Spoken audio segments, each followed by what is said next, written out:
Welcome back to Programming with Python for Scientists and Engineers. I'm Karen. And I'm Josh. And now that we're familiar with the programming environment, we'll start the real work. In this episode, we'll learn how Python handles variables, expressions, and statements. But first, we need to know a little about how a computer works. A computer consists of a central processing unit, or CPU, which does the computing. On any computer manufactured since about 2008, it will consist of 2 or more cores, each of which is a separate computing unit. It's important to understand that computers don't use the base 10 numbers that we use. They use base 2, or binary. In base 2, numbers are expressed as powers of 2. So the only digits available are 0 and 1. These are called bits for binary digits. Base 2 is used because each bit can represent off or on in the hardware. If you recall your elementary school math, a number such as 1,234 is a representation of the powers of 10. The same technique is used for base 2, but only with powers of 2 instead of 10. As an example, the number we call 13 can be written out using powers of 2. So in base 2, 13 is 1101. All whole numbers, or integers, can be represented exactly in base 2. As we will see later, this is not always true for real numbers, those numbers with decimal places. Computers are usually wired to organize bits into groups of 8, called bytes. Thus, computer numbers are sometimes written in base 8, called octal, or in base 16, called hexadecimal, which is 2 bytes. When we write hexadecimal numbers, we need single digits to represent the values from 0 to 15. The numbers 0 through 9 are fine, but for 10 to 15, we use the letters A through F. An example of a hexadecimal number is E9. We can compute what value in base 10 this number represents by noting that E equals 14 and expanding E9 as powers of 16. Just as humans have only a very small working memory capacity, a core stores only a few things at a time in the memory right on its board. Most of the program and its data resides in the random access memory, or RAM, of the computer. When you start a program, the instructions and possibly some data are loaded into RAM. As your program runs, it may request more space in RAM. In all modern computers, memory is divided up into words, with each word corresponding to some number of bytes. In newer systems, memory is divided into chunks of 8 bytes. Since 8 bytes is 64 bits, we call this type of computer a 64-bit machine. Every word has an address, which is how the system accesses it. RAM requires power to operate, so when the computer is turned off, everything in RAM disappears. For long-term storage, we need other storage media, such as hard disk drives or DVDs. Data transfer to and from these media types is much slower than RAM, however, even for the solid-state disks, or SSDs, in newer computers. Most of the disk is used for storing your files and data, including things you download from the internet. The hardware within a computer is managed by a sophisticated program called an operating system. The most commonly used operating systems are Windows and Apple's OS X. Even iOS and Android are operating systems. Smartphones are really handheld computers. In fact, your smartphone is a more powerful computer than the computers that were used to put a man on the moon. To be successful at scientific programming, we must understand the basics of how a computer works, including its capabilities and limitations. Even the smallest details, like how a number is represented in a computer, can make the difference between good programming and a disaster. We will keep this in mind as we begin talking about variables, expressions, and statements. In computer programming, variables are not quite the same thing as what you learned about in your algebra class.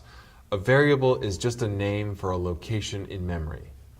So, in a program, when we write j equals 15, that tells the computer to make a nickname, j, for some memory address, then store the binary equivalent of 15 into it. The programmer does not usually need to think about what address corresponds to j. Variable names are chosen by the programmer. Like pets or children, some thought should be given to the name. Remember that the computer will never care what your variable names are as long as they follow the rules of the language, but humans will have to read your programs, and good variable names make that much, much easier. Would you rather try to understand z equals 32, q equals 15, or altitude equals 32, level equals 15? In Python, variable names must begin with a letter for an ordinary variable. The name may also begin with an underscore, but that has a special meaning, so we'll ignore that for now. The rest of the variable name can consist of letters, numbers, or underscores. The case of the letter is significant, so the following variables are all different. With some exceptions, it's generally best to avoid using variable names that differ only by case in the same file. Descriptive variable names may sometimes consist of more than one word, but the word still must appear as a single name. In Python, the usual convention is to separate words or parts of words by underscores, not by capitalization. For instance, my underscore variable. Since variables are locations in memory, that means they must have something to do with the words in memory. Each word holds just 64 bits of information, no more. We must somehow represent our data within units or subunits of that size. How are we going to do it? We do it with types. Hardware types are direct translations from bits to information. The simplest type to understand is probably the integer. Like a mathematical integer, it is a number that contains no fractional part. Unlike a mathematical number, it cannot have values going out to infinity, but must lie within the range that can be represented by a fixed number of bits. One of those bits must be used to indicate the sign, that is, whether the number is positive or negative. In Python, an integer is 32 bits, or about -2 billion to +2 billion. But what if we have a number that is outside of that range? To solve this problem, Python has a special type called a long integer that does have the ability to take on arbitrary values. Rather than being restricted to what happens in the hardware, a long integer is computed as needed. You can represent a long integer by attaching the letter L to the number. For example, m equals 3 billion L. Most of the time, Python handles long integers automatically.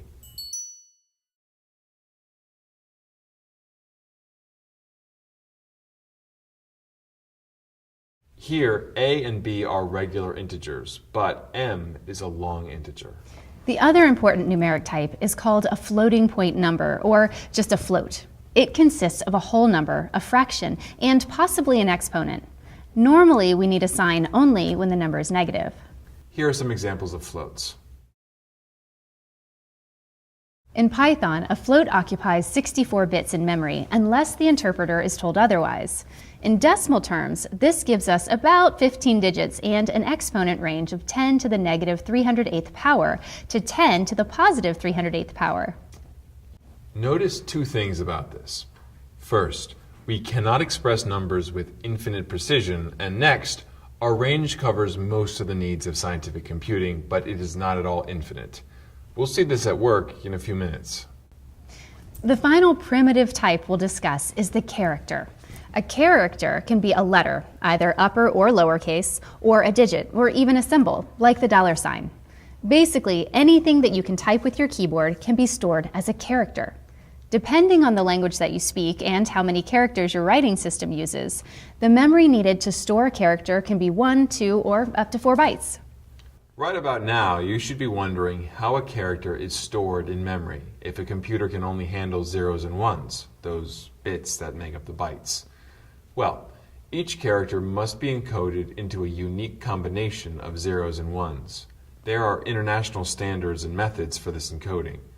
Python uses a method called UTF-8, which is able to convert most characters from languages all over the world into patterns of zeros and ones. However, all Python commands use only the Roman alphabet, regardless of how you write your native language. Variables by themselves are good for storing values, but we will want to use variables to build mathematical expressions. For now, we'll look at simple expressions, combinations of variables along with arithmetic operators.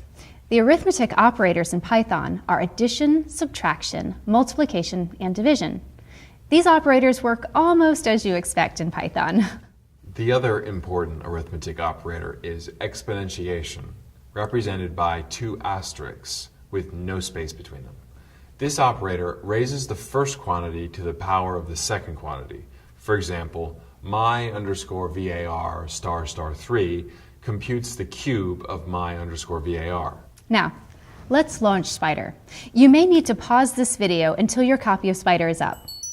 Close any old files and open a new file. Save it and call it variables.py. In the editor pane, type in the following.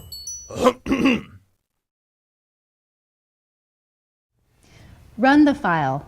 Now go to your IPython console and type the following.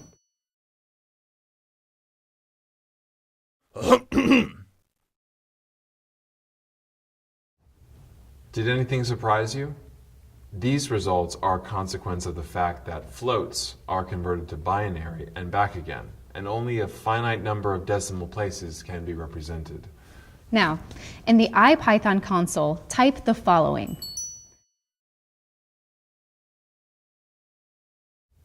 What happened to value underscore 4? Shouldn't the value be 0.3333 or something like that? In this case, no. On either side of the division sign, the types are integers, so the result of the division will be an integer, specifically the largest integer less than or equal to the floating point result. Beware, if used inadvertently, integer division can cause serious errors in your code.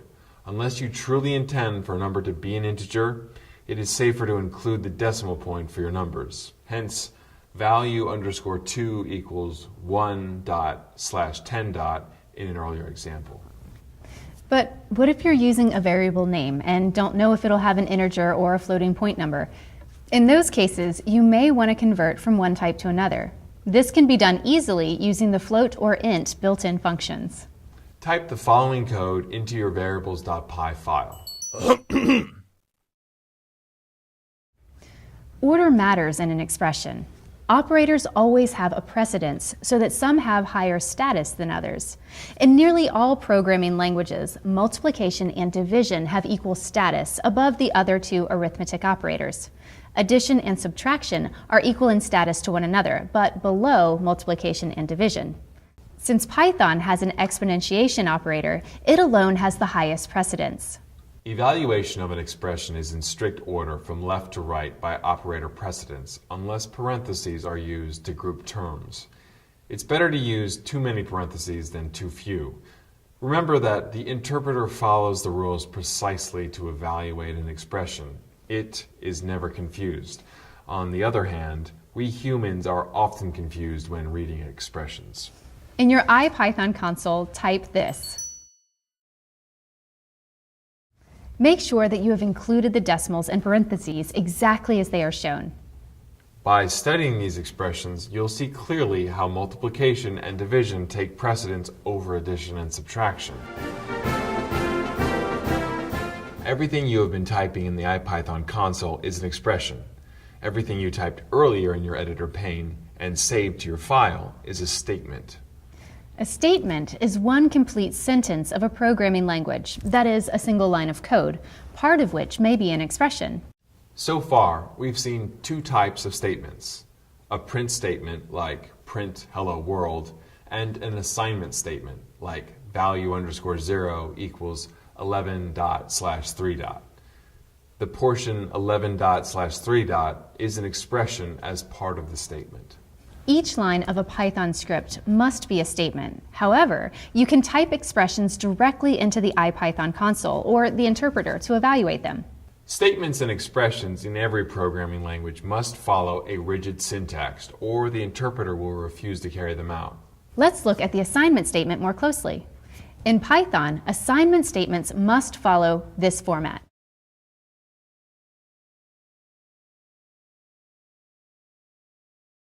When an assignment statement is encountered during a run, the computer will first look at what is on the right hand of the equal sign. It will perform any needed computations to get a single value. Then, it will assign the value to the variable on the left-hand side of the equal sign. This is important, so I'll repeat it.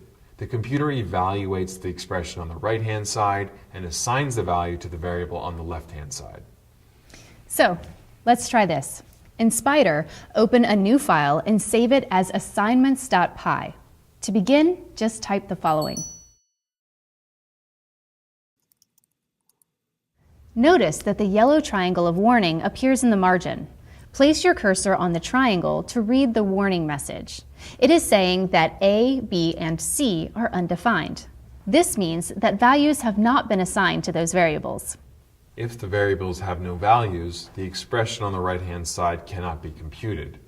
This is important. Before a variable can be used in an expression, the variable must have a value assigned to it.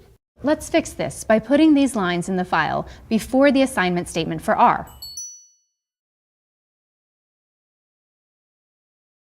Now, let's run it.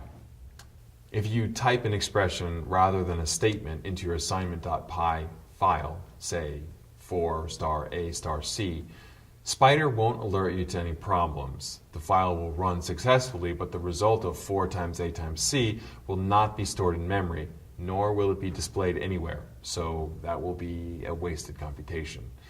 If we wish to see the result, we can put the expression in a print statement. Print for *A*C. Again, the value of the expression will not be saved in memory. To store the computed value in memory for later access, you need to assign it to a variable. In your assignments.py file, type the following beneath the print R statement. A equals A plus B.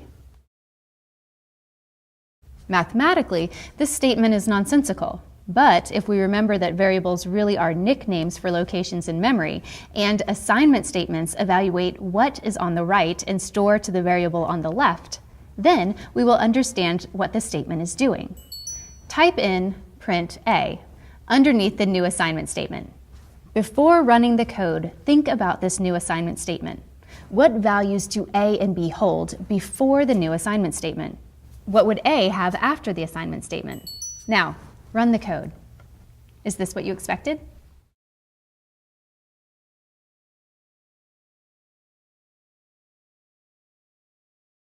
Understanding the assignment statement is important, so we will review it for you one more time. The statement A equals A plus B tells the interpreter to take the current value in memory at A and the value in B, then store the result back into A. The previous value of A is overwritten. It's gone.